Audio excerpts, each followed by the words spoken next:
Hey there, boys and girls. Here we are, day 16 of our January daily math. So here we go. Number 1, draw hands on the clock to show 8:55. All right, so let's count our 55 minutes.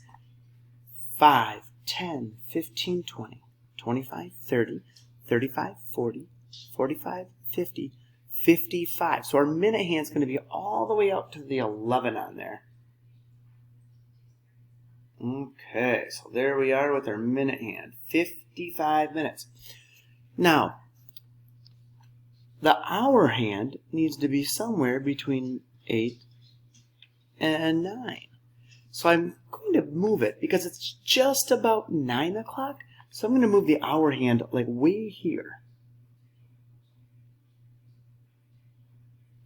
Okay, so it's not quite to the 9, but it's just about to the 9. And that is 8:55. Okay, number 2. 2 times 5 times 2 equals 10 times 2. Is that true or false?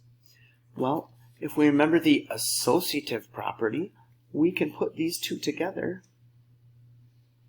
2 times 5 equals 10, and then we have 10 times 2, and that does equal 10 times 2.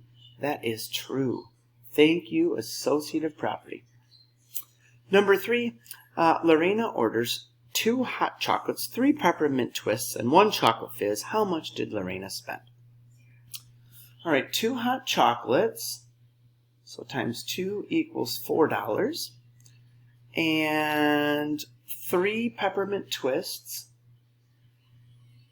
3 times 3 equals 9.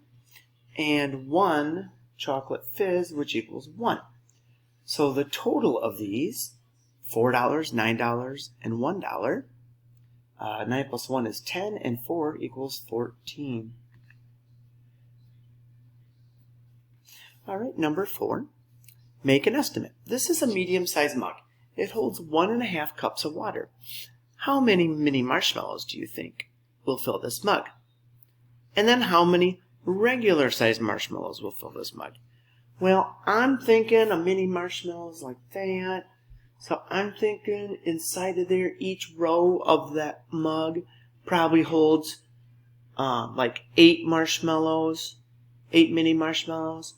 And there's probably 6 rows of those. So I'm going to just guess and say maybe like 6 times 8 equals 48